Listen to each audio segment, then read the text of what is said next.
Hello po Scorpio, alamin natin yung kaganapan sa inyo sa buwan ng April. 1 month reading ito guys. At ito po ay general reading, bahala na kayo makaresonate. Ayan, kung hindi tumama sa inyo, pwede tumama sa kapwa mo Scorpio, makaring tumama sa kakilala mo. Umpisa na natin. Ayan kay Scorpio sa buwan ng April.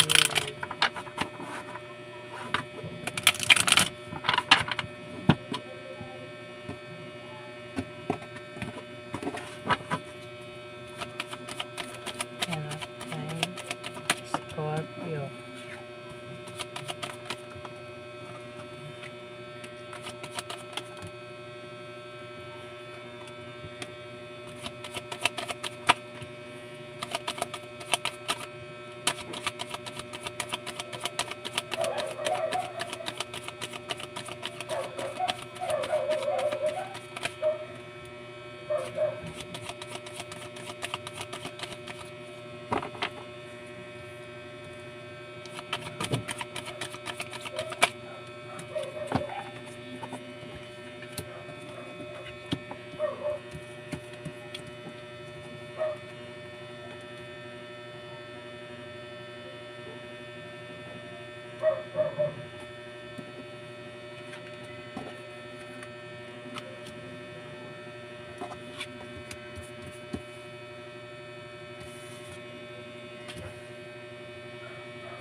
Scorpio, may five of swords dito.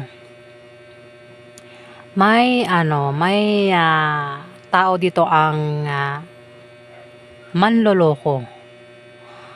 O maring ang taong ito ay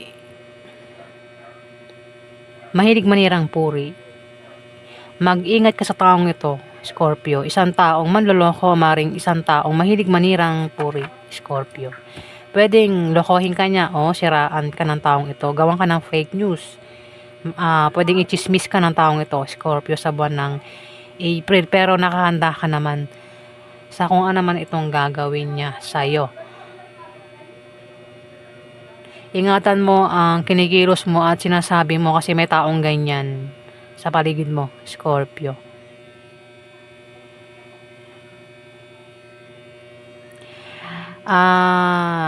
Three of Pentacles. Posibleng, sorry guys, dinigaya ko. Posibleng may darating sa inyo na dagdag trabaho o dagdag kaalaman. Pwede rin naman na may teamwork dito, mayroong pagtutulungan. Sa kung ano man itong pinaghihirapan nyo, trabaho man yan, negosyo, o sa bahay nyo, may pagtutulungan dito, Scorpio.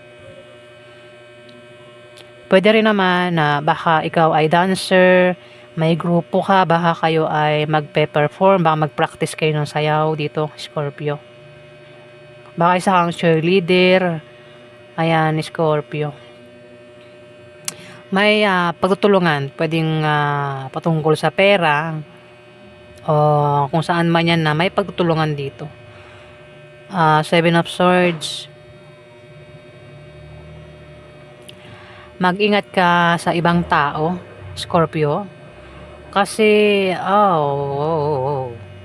sa ano mo, malapit lang daw sa'yo, mag-ingat ka, Scorpio. Tao na pwedeng karelasyon mo ito eh.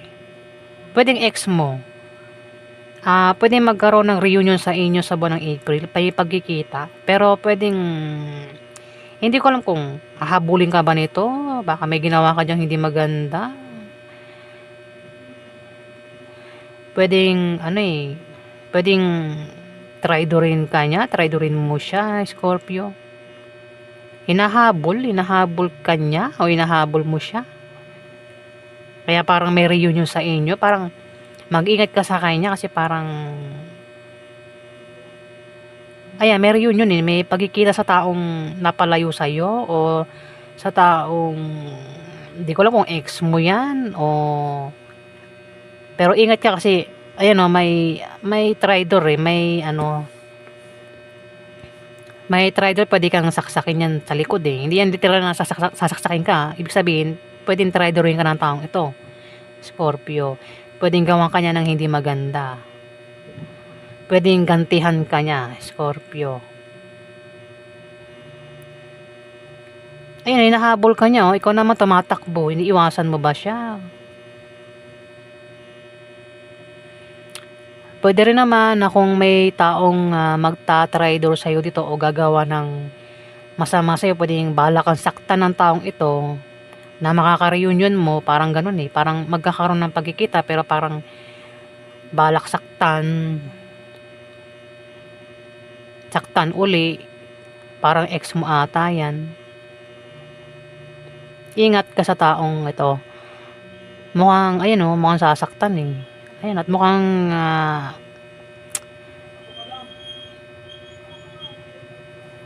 ayan na basta Scorpio, mag-ingat ka sa taong traidor.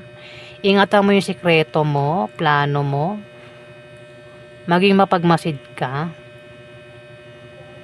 Sa tingin ko hindi ka na mapapayag na masaktan ng taong ito kasi naman ito, Scorpio, sa buwan ng April. Pwede rin baka may ginawa kang masama sa taong ito kaya parang dito parang may pinagigantihan ka. Ayan, hinahabol ka niya. Parang gusto kang saksaktan. Ikaw naman, iniiwasan mo siya. Iniiwasan mo itong taong pwedeng manakit sa'yo, Scorpio. May pabigat, pwedeng pabigat yan sa'yo. Pwedeng yan din ang pinaproblema mo, Scorpio. Yung problema mo, paulit-ulit lang, walang pagbabago. Dito. Hindi ko alam kung itong pinaproblema mo ha. Meron kang pinaproblema na paulit-ulit lang, hindi nagbabago yung problema mo. Pwedeng problema sa karelasyon o problema sa pera yan.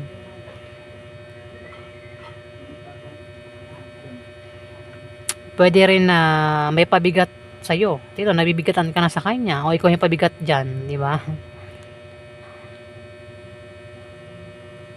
Ayan, nahihirapan ka na sa pinaproblema mong ito eh, na nabibigatan ka nga daw, Scorpio.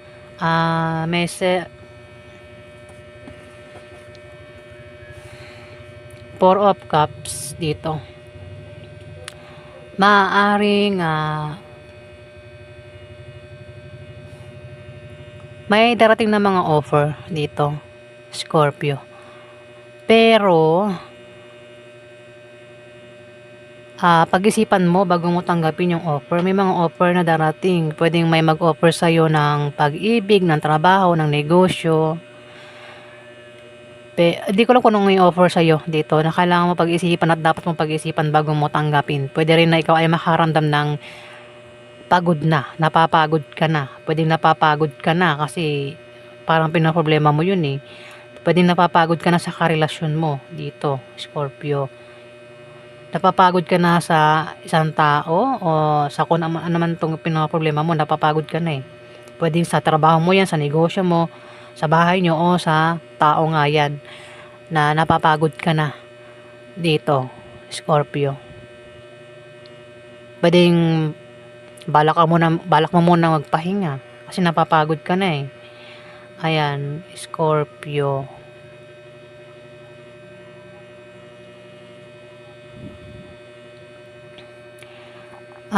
Ten of Cups. May darating na okasyon na pagdiriwang. Pwedeng patungkol sa pamilya mo, maring patungkol sa'yo, Scorpio. Pero, tumapat sa kanya ang Five of Swords. Mag-ingat sa manloloko. Mahilig manirang puri. Scorpio, maring dyan sa magaganap na kasiyahan na yan. Pwedeng may taong ganyan. Mahilig manirang puri o manloloko ito. Pwedeng magkaroon ng kasal sa buwan ng April. May kakasal dito, Scorpio. Pwedeng ikaw, kundi man ikaw, kilala mo itong ikakasal. At may taong masasaktan dito. May masasaktan o mabibigo. Maiiyak dito, Scorpio. Kasi nabigo nga siya o nasaktan.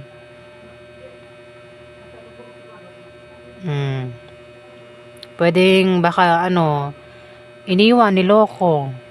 At hindi pa rin maka-move on. Ayan. Scorpio, pwede rin naman nasaktan, nabigo, baka may mga kasama ka dyan na pwedeng nananakit sa'yo dito, nagtatraidor, kaya parang, ayan no, umiyak ka dito Scorpio May tao dito ang mananakit sa'yo, Scorpio. Pwede makapagsalta ng hindi maganda, o pwedeng iniwan, niloko. Pero kung nangyari nga yun at hindi makapag-move on, nag-move on na raw, Scorpio. Huwag magpaka-depress, mag-move on sa kung ano man yan. Pwede rin kabiguan ito sa plano o pangarap na hindi nangyari o kagustuhan na hindi nangyari, Scorpio. At Two of Cups, meron kang ka-reunion dito. Reunion sa isang tao, mayroong pagkikita sa inyo. Pwedeng ito ay isang tao, pwedeng ex mo na, o hindi ko alam kung sino ito, pwedeng member ng pamilya mo, kamag-anak mo, o maring ito ay ex mo, third party, o kung sino man ito na ka-reunion mo nga sa buwan ng April, Scorpio. Pwede mag-date kayo, kumain sa labas, mag-celebrate. Ayan, Scorpio sa buwan ng April. Pero ingat ka kasi, tumapat sa kanya 7 of Swords, pwedeng traidorin ka niya, Scorpio. Pwedeng saktan ka niya. Kung sinaktan ka na nito uli. O, kung sinaktan ka na niya, pwedeng saktan ka uli. Pwede naghihiganti parang naghahabol dito. Ayan, Scorpio. Malakas pa rin yung attraction nyo sa isa't isa Ayan attraction, pwedeng soulmate kayo, pwede yung ex, baka magkabalikan ulit kayo ng ex mo, Scorpio, sa buwan ng April. Dito, the Chariot, meron kang papasukin na ikaw ay magtatagumpay. Dito, ikaw ay aalis, magta-travel. Hindi ko alam kung ano pinaplano mo rito, pero kung ano man itong binabalak mo o plano mo, may pinaproblema ka dyan na paulit-ulit lang, Scorpio. Pwede rin naman dahilan ng pag-travel mo ay ikaw ay mag-a-apply ng trabaho o pupunta ng ibang bansa. Pwedeng lilipat ng bahay o balak may pagbalikan nga sa ex. O balak mo sumali sa mga contest, sports dito, Scorpio, kaya ikaw ay aalis. Pwedeng magaling ka sa ganitong sports. Ayan, at mukhang lalaban ka sa buwan ng April. Magpe-perform ka, Scorpio. Parang meron kang pinoproblema dito na parang may ugali ka na parang paulit-ulit lang. Kung meron kang problema sa sarili mo, hindi mo mabago-bago yun, Scorpio. Ayan. Ikaw daw ay magtatagumpay sa kung ano man itong balak kong pasukin sa buwan ng April. In general yan, Scorpio. Ayan po yung ganap sa inyo. Alamin natin yung pwede.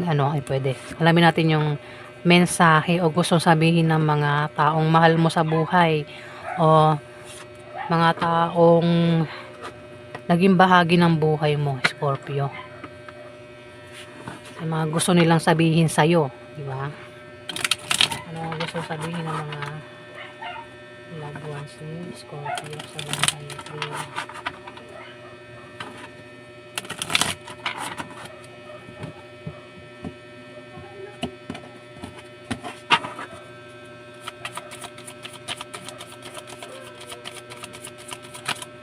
Ano gusto sabihin?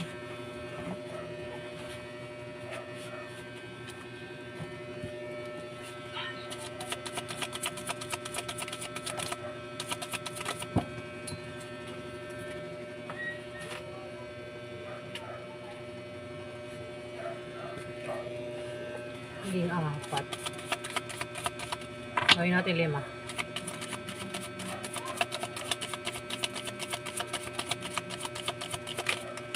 Ups.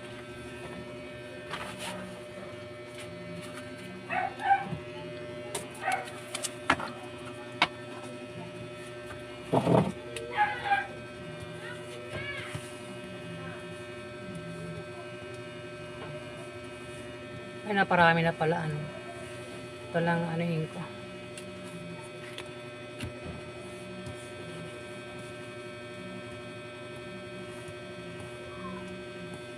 Ito yung mga gustong sabihin ng mga mahal mo sa buhay, sa Scorpio, o mga taong naging bahagi ng buhay mo.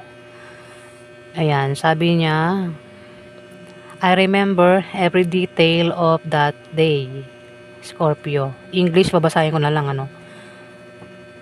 Ayan, Scorpio. I remember every detail of that day, Scorpio. Pinapasabi niya.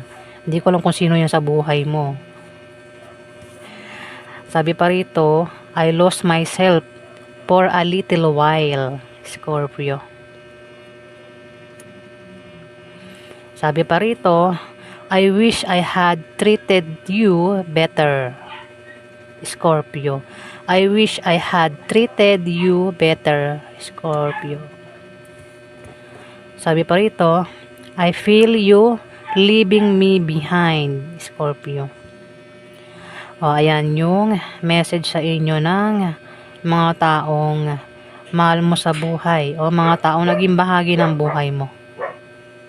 Ayan, Scorpio.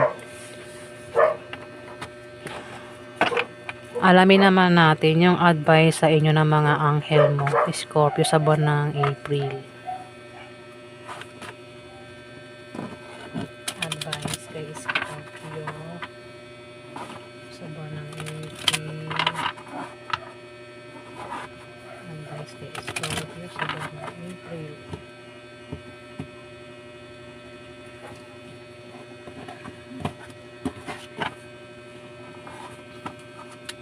Advice kay Scorpio sa buwan ng April ng kanyang mga anghel.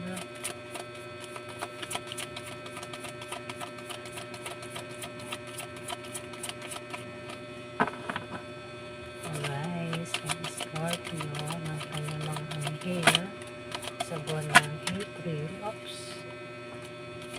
Advice kay Scorpio.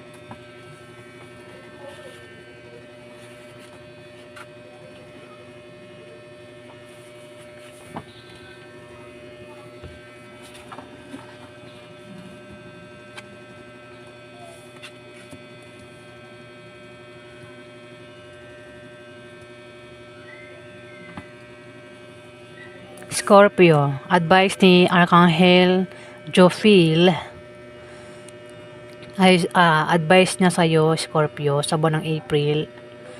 Act with wisdom, Scorpio, and use information for the highest good, Scorpio.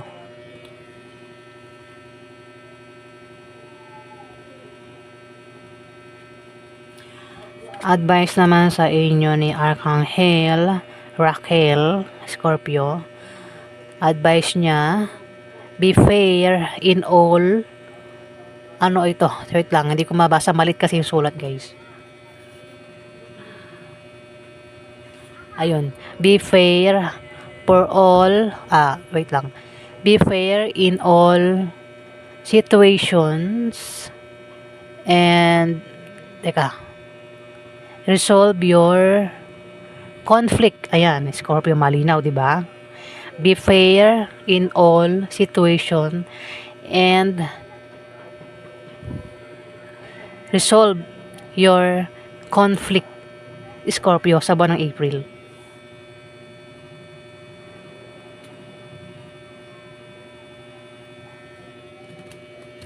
Advice naman sa inyo ni Archangel Uriel, Scorpio.